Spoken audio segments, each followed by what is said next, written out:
সম্মানিত দর্শক, আসসালামু আলাইকুম।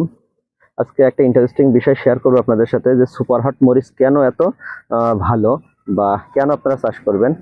আমার এখানে একটি গাছ আপনারা দেখতে পাচ্ছেন, যে সুপারহট জাতের মরিচের এই গাছে অলরেডি সব প্রত্যেকটা ডালে দেখেন পুকুরি লাগবে, মানে মাথা নষ্ট হয়ে গেছে। তারপরও যে মরিচগুলো হয়েছে, যদি আপনারা বলি একটা সুস্থ গাছে যে পরিমাণ মরিচ হয় সেটাই সেই পরিমাণ মরিচ হয়েছে। এবং মরিচ অন্যান্য যে মরিচগুলো আছে যেগুলো খুব ছোট হয়ে যায় বেটে, মানে খুব গোল আকৃতির হয়ে যায় আর কি, যেগুলো বাজারে আসলে চলতে চায় না।